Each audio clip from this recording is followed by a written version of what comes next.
Have you ever tried to overpower your troubles with positivity? Melissa Monte shares in this episode why she felt like a guinea pig for bad decisions, including a relationship that left her with a felony, and how she learned to look beyond her limitations to discover what's left open. Join us for inspiration from the host of the Mind Love podcast. Soul Nectar Show.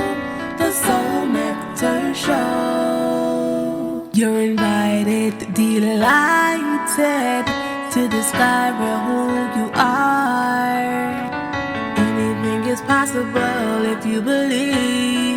So join us on this beautiful journey. Soul Nectar Show. Soul Nectar Show. Hello and welcome to another episode of Soul Nectar Show, that show where we talk about all things essence, where we gather around the campfire and we share our stories of connection to that which is bigger than us, to the great mystery beyond the veil, to those synchronistic moments that connect us inexorably towards our destination and all the experiences we're meant to have along the way in this life journey, this soul's curriculum. And I'm your host, Carrie Hummingbird. I love having these conversations. They light me up, they shift my mood, they help me to see things from a new vantage point. And that always opens me up to more inspiration inside of myself and to keep moving through life with some sense of joy and some excitement. And so much better than it used to be before I had these access to all of this beautiful inspiration and these stories and all these fantastic people that I get to interview along my way. And today I'm excited to interview Melissa Monte. Welcome, Melissa. Thank you so much for having me. I'm excited to continue our conversation. We've had such great ones lately. I know, I'm excited too. I was on Melissa's podcast, Mind Love, and it was a beautiful experience. We had an awesome conversation about healing the mother wound and love is fierce. And now I'm going to interview Melissa right here with you guys. So I'll put a link to both. I'll put a link to that other episode on Melissa's podcast. You guys can check it out if you want to hear what we talked about over there.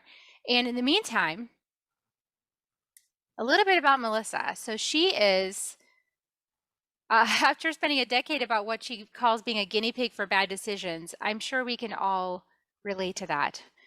She became obsessed with learning what makes humans tick. Now she teaches people the tools that turned her life around.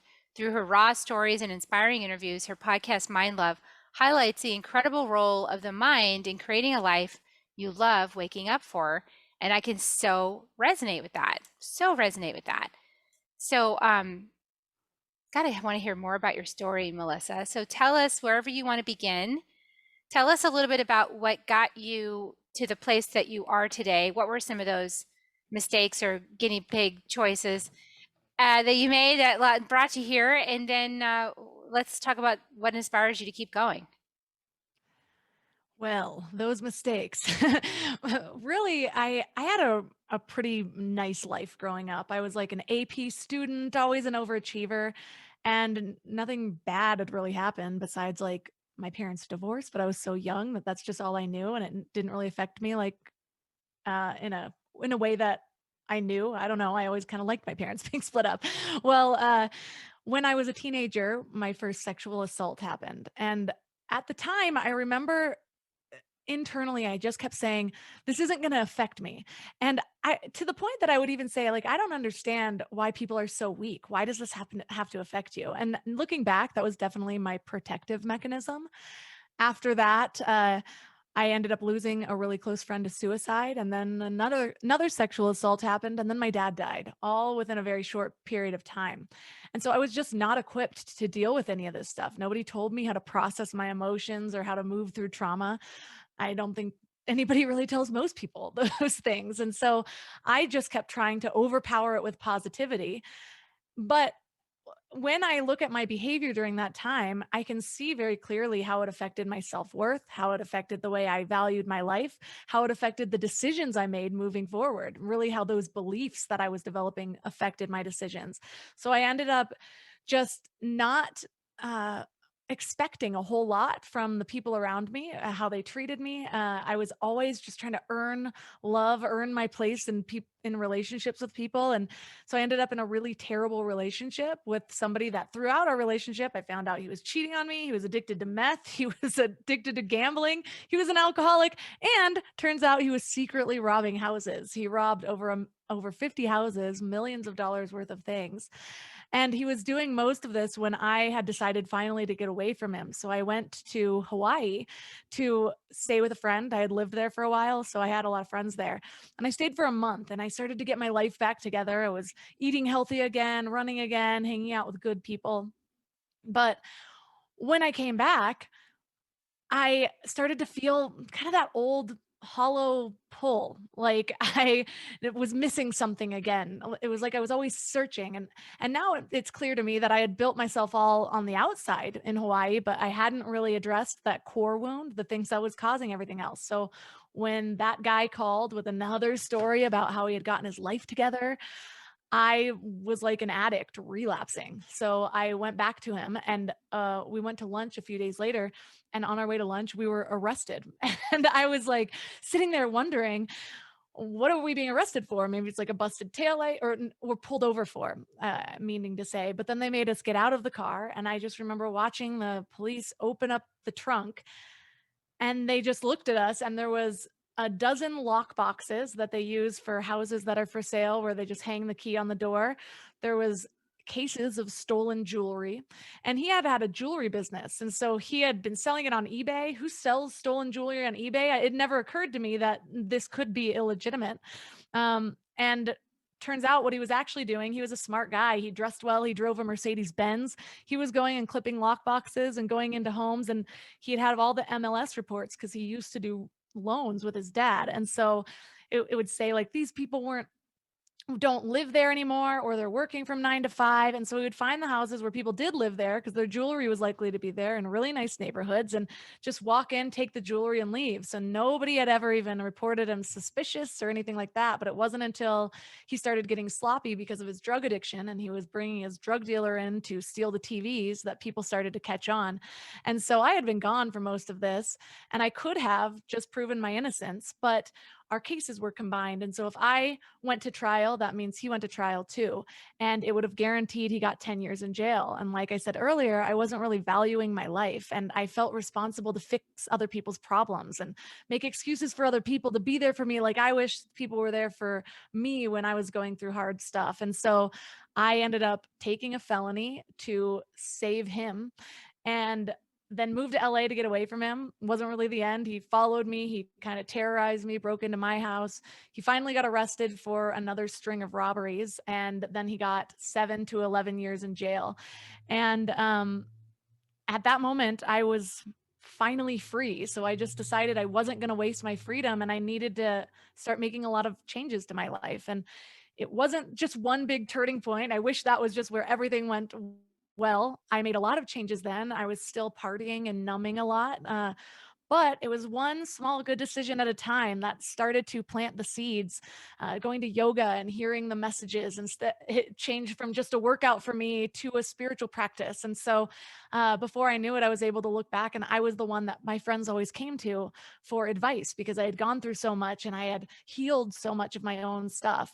I had also was struggling with a really serious case of bulimia through this whole time. And so there was a lot I needed to heal, but from that is what became my biggest passion is just realizing the power of the mind and in the reality of your life. And so that's what I decided to start my podcast about and just to start to teach people the tools that really helped me. And it's my greatest passion now.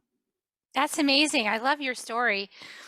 I think what I love the most is that you own your story. I mean, it's clear to me that you're owning all the things that happened to you, not trying to hide it or suppress it or deny it, or you're like right up front. You're just transparent about it.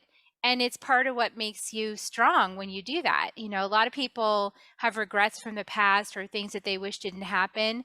And then they try to like smush it down and don't talk about it and pretend like it didn't happen. But actually doing that is like kind of severing off part of who you are, part of like your life journey. And you can't ever be at full power until you embrace the whole thing, until you embrace all of who you are. I held on to that for a long time. So the way I figured that out was by the first time that I just kind of spilled something. And I have always been fairly open about things, but it was always for the shock factor, just for like entertainment value. I would just be like, yeah, like when I was still partying, I'd be like, yeah, I have a felony just to see what people would do because I'm like this tiny blonde girl that doesn't look like it. But even that was a way of protecting myself. Like the way I was portraying it, I did realize that people take things the way that you deliver them. And so if I deliver them with shame, they're going to feel that, you know? And so it started as another protective mechanism, but I did see that, you know, there's another way I could share this in a way that's a little bit more vulnerable. And the first time it happened was when I was hanging out with a group of people and I just felt so called to share the story of my bulimia. And that was my deepest shame. There's something about that because it's like, who's going to want to kiss me? Like, who's going to want me to sleep over at their house? Like, what are they going to be thinking? There's such a stigma around it. And I personally felt that I was gross for a while, but I couldn't stop. And so when I finally shared this with a friend, it was crazy because she just looked at me, kind of went white faced, and she was like, I can't believe you're saying this right now. Just a couple weeks ago, I started binging and purging. And at first, it felt really empowering. And just the last few days, it's kind of felt like it's taken a hold of me. And that person ended up becoming one of my best friends. A lot of our conversations helped her heal. And so I knew in that moment that I'm meant to share and that this idea of sharing it wasn't as scary as I made it out to be. And from that moment, just the lightness that I felt, I decided to be more open with all of my story and to find the lessons in it. And I think that was the hardest part because, like I said, I used to share the felony story as kind of shock factor, like, ah, this is funny. And then, like, this is a crazy story that you wouldn't expect from me. But I really went through, and it was actually when I was in a public speaking course where you have to find the lessons when you're trying to tell your life story, that I had so much healing and so much catharsis even from that. And so it does take time, but I was willing to put in the time because I knew what it felt like to hold on to that shame. Yeah, it's hard to talk about those things. I think people tend to hide those things about themselves from others and put on a good show on that for the outside world. And so when you break that and you start being a person that talks about vulnerable topics just right out in the open with your heart open, just right there, people don't expect that. It's very well, most people are really guarded about their secrets, right? So we're talking about things openly in a way that involves them, in a way that opens them up to go, hey, maybe if I talk about this, I won't feel so bad about it. Maybe if I talk about it, I'll actually learn something about myself or open up. And rather than just sitting in shame, kind of in the back corner, thinking that everybody else is perfect.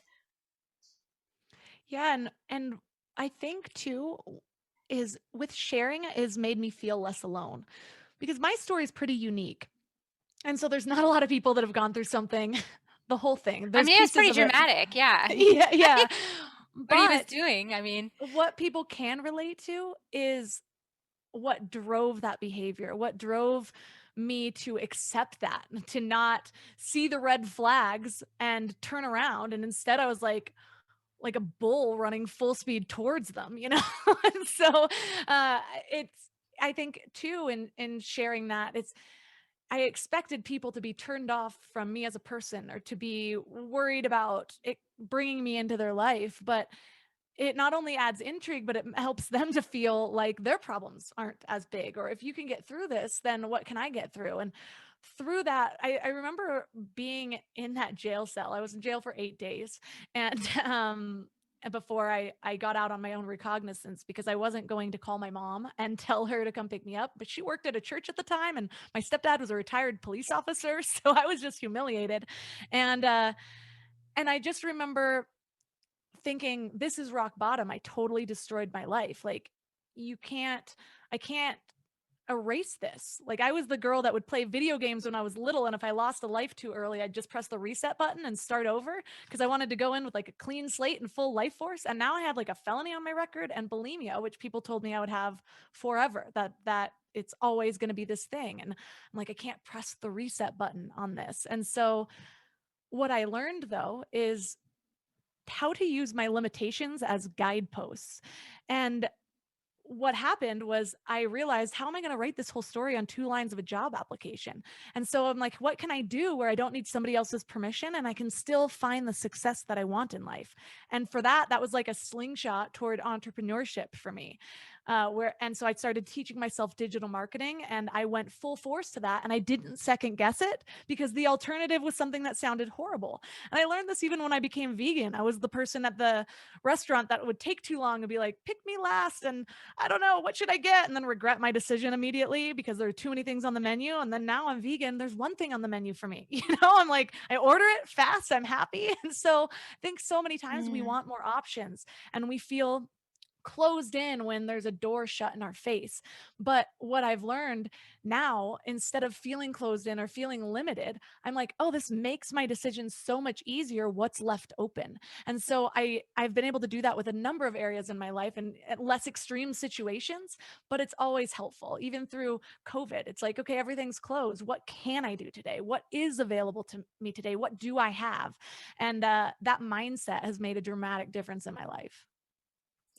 Your story really points also to an area that many women face, which is body shame.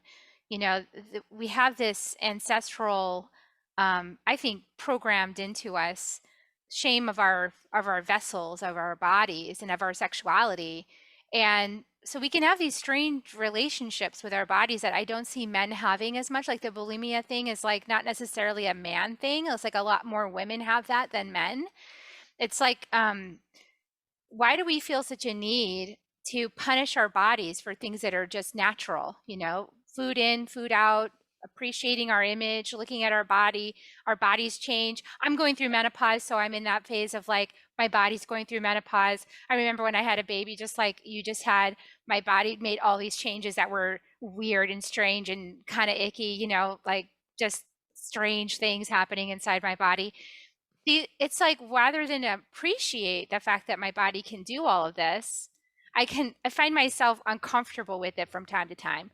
What's your experience with, your relationship with your body and how you feel bulimia was affected by that, your body image? My body image issues started so early. I remember the first time somebody called me fat when I was 11 and I was underweight at the time. So it was just like a bully kid, right? And I have had the thought every time I've looked in the mirror ever since that moment. And so even when I healed my bulimia, I can't say necessarily that I healed most of my body issues. I was trying.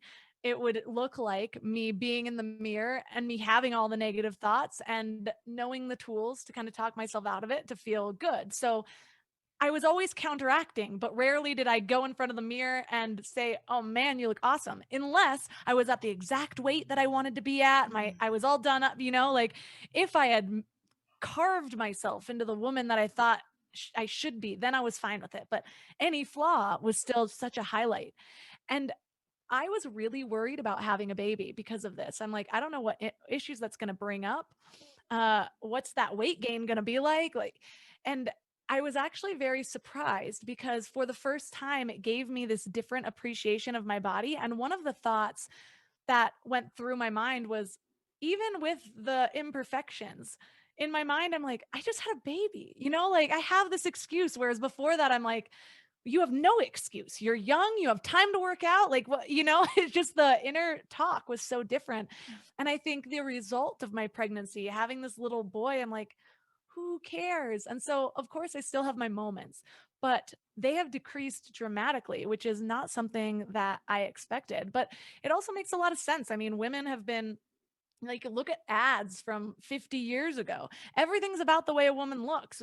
Compare interviews of people in the same TV show when they go on Ellen DeGeneres, and like, what are they talking about? Oh, your figure versus like the successes. Like, it's just always been a thing. So I think we are slowly unraveling that. Our society is doing a lot of good in the things that they're bringing awareness to. But I did have a conversation on my podcast about body awareness and how it shifted. And she says, the whole body love thing still bothers me because yes, we're highlighting different bodies, but still the focus is on the body. Why can't we shift the focus to something else? Like, Like, celebrate our bodies, yes, but why is it still about the shape of women? You don't see that with men. And so I do still think that we have work to do. But with awareness, if we're individually aware, our society doesn't necessarily need to change just in time for us to heal. It's just being a little bit more aware when you are consuming those messages so that you can counteract them in your mind. Yeah, there's a lot of messages women face. I remember when I was I think I was in high school or maybe a little bit before when my mom was on her first diet, right? And I was introduced to the whole idea of being on a diet. I think it might have been even junior high. It was like, okay, now we have to eat this kind of food that doesn't, I don't like these rice cakes or things like that, right? So I can lose this weight. And so it began this like cycle of like thinking about how I need to lose weight. I need to be a certain weight. I need to be mindful of the scale. I need to, and all of this focus on my body weight. And over I would say my whole lifetime, and I'm still in the process of bringing more love and compassion to my body. And certainly, I feel like there is an ideal configuration for my body to be like the most healthy in terms of like if I want to go hiking out Sangate in Peru, which I'm going to be doing in a few weeks, I can do it and feel good about myself in terms of getting up the mountain and not being too short of breath and not feeling like I'm carrying too much extra weight, right? So I can be free to move my body and get up that mountain. That's my focus right now. And my body is, I've had cycles where I've gone up to 60 pounds and back down again and up another 60 and then back down because it's like a yo-yo pattern, right? Like it's this Mhm. keep losing track of it and then getting back in there and going, oh, that's right, I have to pay attention to that, and then losing track of it again because life takes over. I mean, once you're a mom, life takes over. Things are going on. You got to focus on new things, and then your body starts doing things you didn't expect. So it's kind of it's interesting. I'm still unpacking it. I'm not really sure what the answer is, or even if there is one set answer. But it feels like we have to be in all of these mindfulness. I think really a lot of mindfulness and being as loving and compassionate to ourselves as possible. Well, I tried a number of things when I was healing my eating disorder, and it was such a hard thing because, you heal a drug addiction and you stay away from the drugs. You can't stay away from the food. It's a pivotal part. So I Mhm. had to change my relationship with food. And I tried this in a bunch of different ways because I mean, I grew up with my mom dieting and diet culture of the 90s and like here's fat-free food, so let me eat twice as much and like really it's worse than the full fat one, like less real ingredients. And so finally I got to a place where I changed my relationship with food enough that I wasn't thinking about which things were fattening, which things were not fattening, like the diet type foods. And I was craving food that nourished me. And so, yes, I still have my moments on holidays, whatever, like, or, I'm like, I'm really just craving chocolate, whatever it is. I try to buy the good chocolate, but that was the single thing that helped me the most because instead of focusing on what it was shaping my body, how it was shaping my body, I was focusing on I need nourishing food, nutritional food because what kind of energy will I have afterwards? Like, am I going to eat like just a slice of pizza right now and it's just bread and cheese and like zero nutritional substance?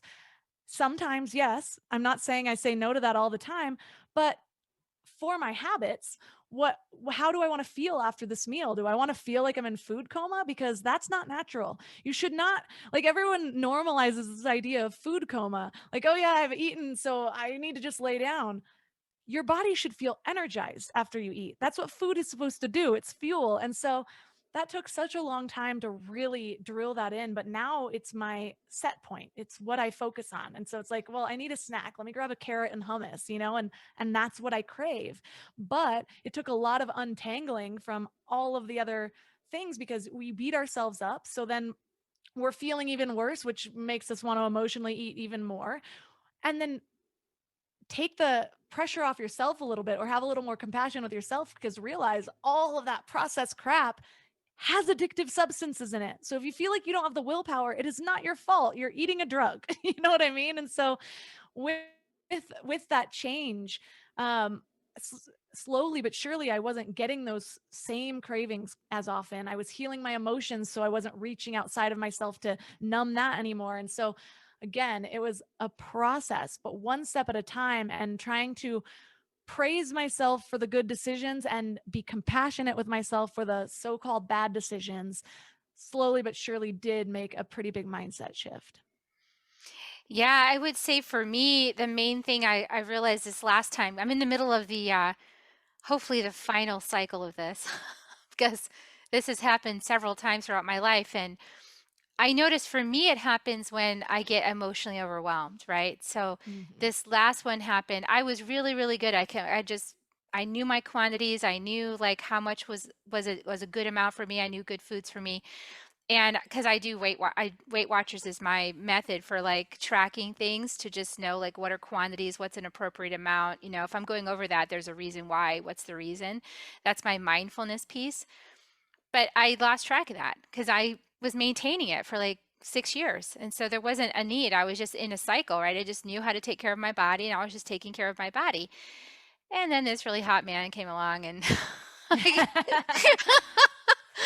you know, That'll do and it. I know, and I ended up getting together with him, and then we merged our families, and we have 4 kids, and a lot of chaos, and and my attention went like, my business is growing. I've got 4 kids. I've got a new husband, everything, and then my attention to all of that mindfulness just went out the window, and I still thought that I was eating the same. I still thought that I was, but when I went back on it, I had a big wake up call because I finally went back to the doctor again and got an annual. And she's like, and I stepped on the scale and I was like, oh, I didn't know that. I knew it, but I didn't know it, you know?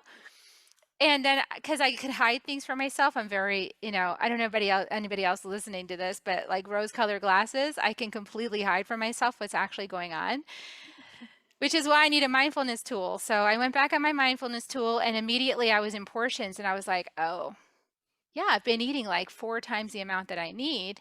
And so then the question is why?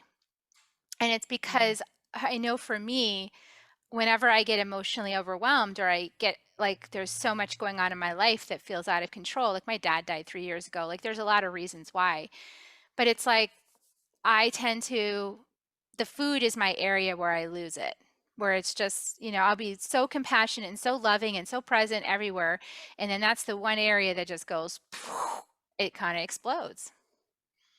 I lose Yeah, control. and be compassionate with yourself because most of our food is also a drug right now.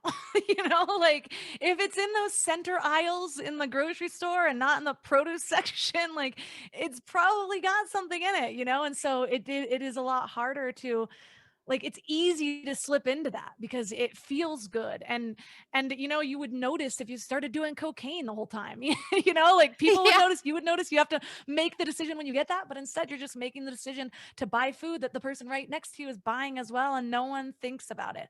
And I'm not saying to avoid those completely, but at least for me, for my healing, I had tried so many things, and there was a lot of messages out there where it partially helped, but like one of my friends does nutritional coaching, and she had an eating disorder too, and what worked for her is not what worked for me. Hers was really not demonizing any food, and there is no bad food. I had to get to that place through a different route. I had to first think, not necessarily that certain foods were bad, but to be real with myself about what was actually in them, and then say, how am I going to feel after I eat this? Like, what is this doing for me? Is there an alternative that's going to give me more of what I want, like the energy and the satisfaction it's going to actually fulfill me? So I had to do that step before I could stop demonizing other food. And it made just such a difference because I wasn't counteracting my intentions with the ingredients that I was consuming. Yeah, I found that for me, it doesn't help to demonize foods, right? Because then Yeah. I'll want them more. Like if I can't have dessert, then all I want is dessert. I just keep thinking about it.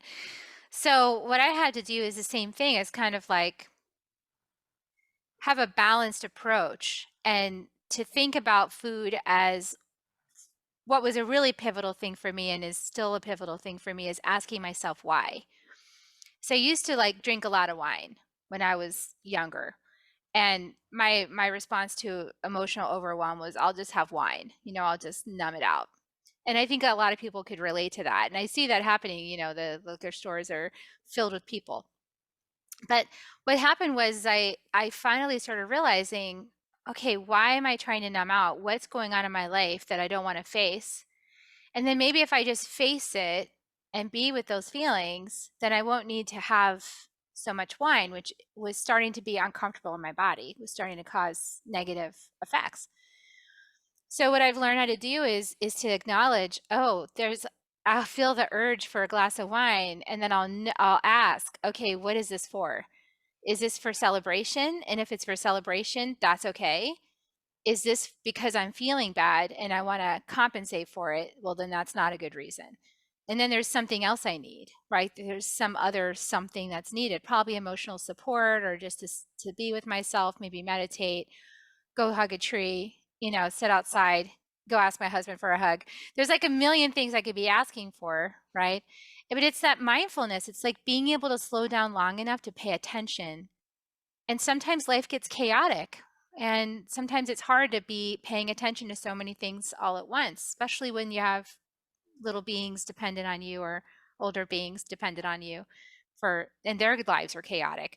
So I think as part of being a mom is also learning how to balance all of these things. And I know you're a new mom, so I'm sure you're getting a taste of that now, how to balance many people's needs and desires all at the same time. Yeah, and I have found, I mean, my whole life is a fluctuation of things. I used to be on this like really great road of everything going well and being so mindful about my life, and then I would fall into a dip, and then I'd beat myself up and be like, you should be over this, like all that work you did isn't helping. But what I found is, I'd get back on that train, and then I'd go a little bit higher than I was before. So it was just never a straight line. And to think of every little dip as a setback, it wasn't. I think that's just how the journey goes. And so I was being so good at being mindful about eating in general, or a lot of things in my life, but the eating is just prevalent because we were just talking about it. And mindful eating in general, like taking deep breaths, actually tasting my food, trying not to watch TV at the same time, because I have historically True. had an addictive personality. And so, like, even with the healthy food, I'm like, I just scarfed that down. I didn't taste it at all. Like, and so I am usually really good with that. But I just said to my husband the other day, I'm like, I don't think I've properly chewed a meal since I gave birth.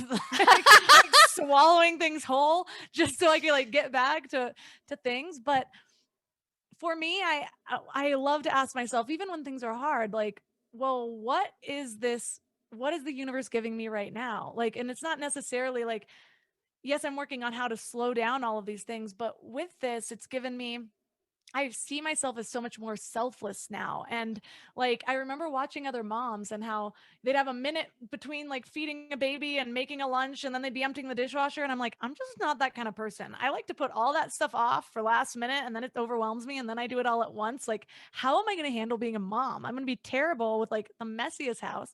My house is semi messy, but all of a sudden I was just willing to do what needs to be done. Like the baby came out, and now this is my life and this is what I do. And I am mostly taking care of this baby and less of myself.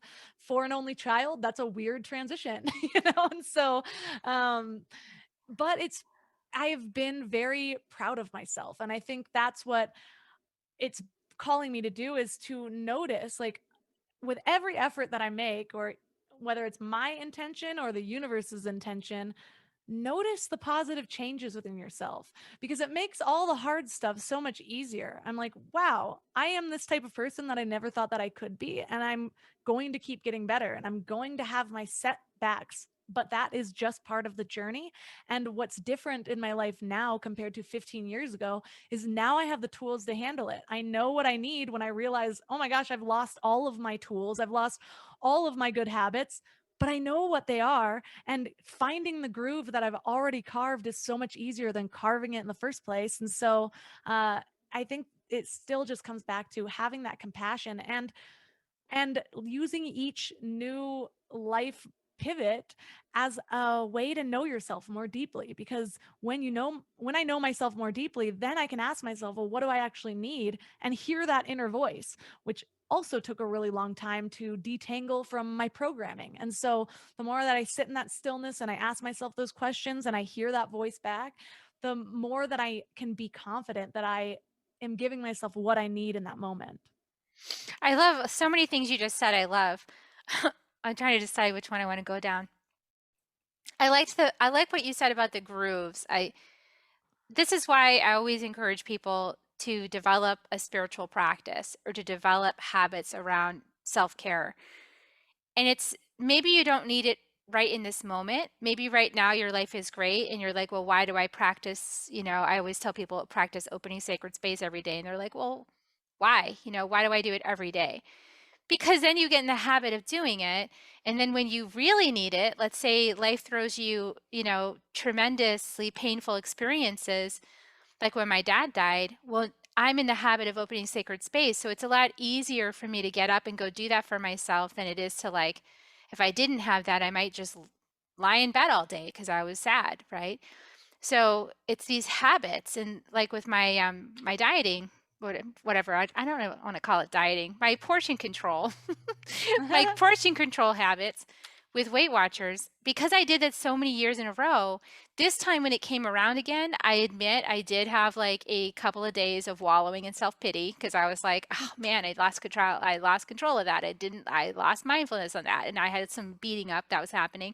And then I was like, okay, just get over it. And they had an app, so it was even better. It was easier. I was like, oh, okay, this is even easier than it ever was. And it was like seamless to get back into it because I'd already practiced it so many times. So I think self-care is one of those things. It's important for you to develop the habits so that when you actually really need it, you have it. You can slip back into it. Yeah, and for me, I had to realize too that what works at one moment doesn't always work the next. So I like to have a multitude of Backups. tools. Like I am just the kind of person where my husband likes to create his routine and that's his routine every single day. I create a routine and it makes me so happy and then 8 days later I'm like I'm so bored of this routine. So I've got to like mix it up. And so it's like that with a lot of things. And so I know I used to be like god, I just can never find a routine that's sustainable. But what I realized is mixing it up is part of my routine. I need to keep things fresh. And so whenever we move somewhere new, my husband sets up nooks for me. And he's like, look, I created this little nook that's a loft up in the corner where you can sit with your computer, and I'm like, oh my gosh. And so we lived in a shoebox in New York for a while. It was just over the size of a queen size bed in the bedroom that we were in. And we were newlyweds and we just wanted to live in New York for a bit.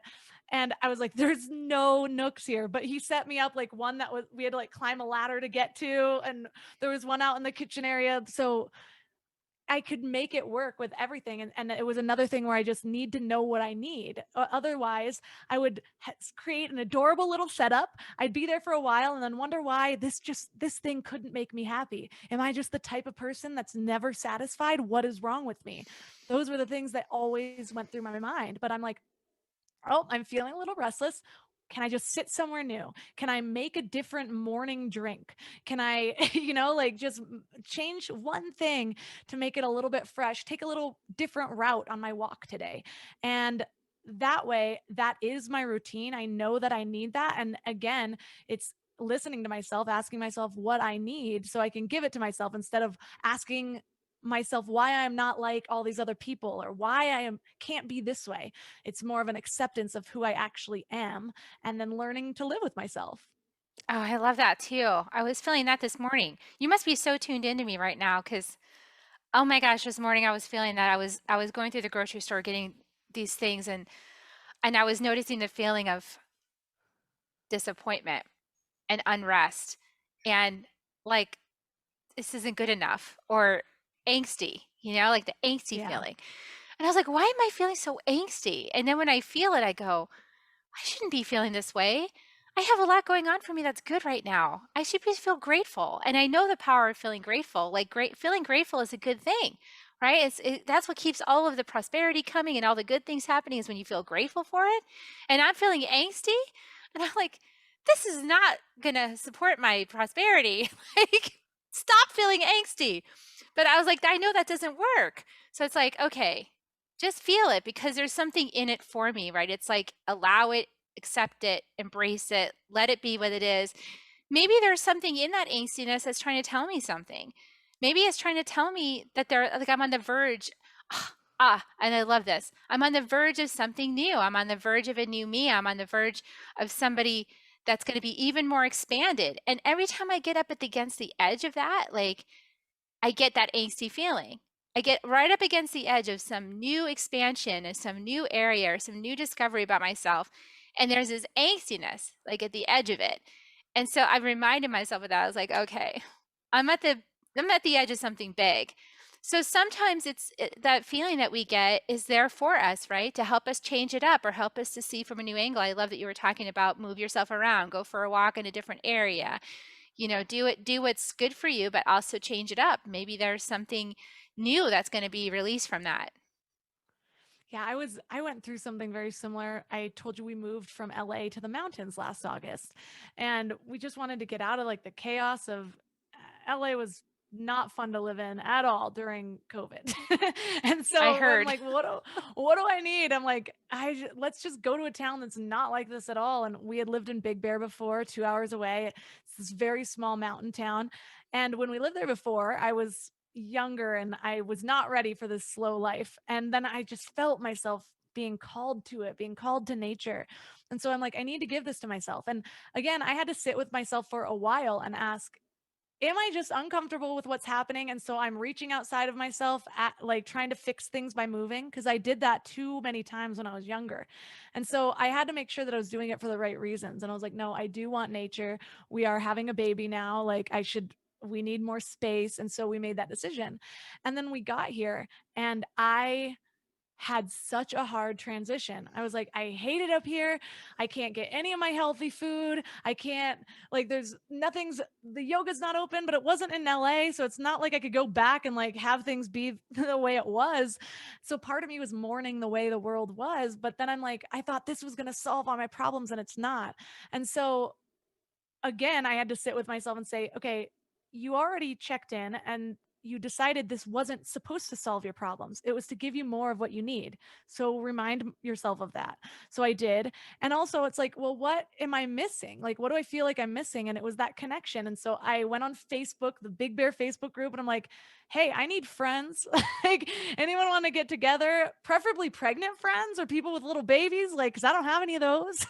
And so, the more I started to craft my life with the things that I know I need for my happiness, now I'm like loving it up here. And so I think it's the difference of coming here like I would have 10 years ago and been like, okay, I'm here. Now everything's supposed to be different and better. There still is that crafting and knowing what you need and having those inner dialogues with yourself. And I don't expect myself to always know immediately. I'm like, now I'm in a new situation. I've never asked myself this before. So sit with the stillness and wait for the answer to come. Don't beat yourself up because this is another thing you don't know. So that's just part of my process. But it does seem like with every new venture, every new place, I have to come back to that same thing and check in with myself and play a little, go back and forth until I start to feel those feelings of joy. And it's like, yes, you're on the right track. Yes, you're on the right track. Okay, keep doing more of this.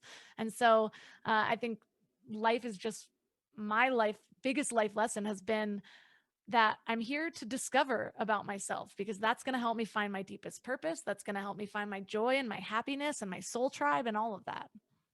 Oh, I love that. And I love the courageous willingness to take risks and see what happens. And I like your use of the word play. That's all gorgeous. So many people, and certainly me at certain times, have shied away from changes. And really leaning into the change and leaning into your soul's guidance and the unknown. We're all at the verge of the unknown right now. I mean, nobody really knows what's going to happen. It's a huge unknown. We're not going back to normal. We're moving into some new space and we don't even know what that is. So that's probably a lot of the angstiness. And I know I'm super empathic. And so I pick up on that wherever I go, right? So we just need to lean into that uncertainty with some faith that there's something new that's going to come. And I love that you created that for yourself in your new space in the mountains. That's beautiful.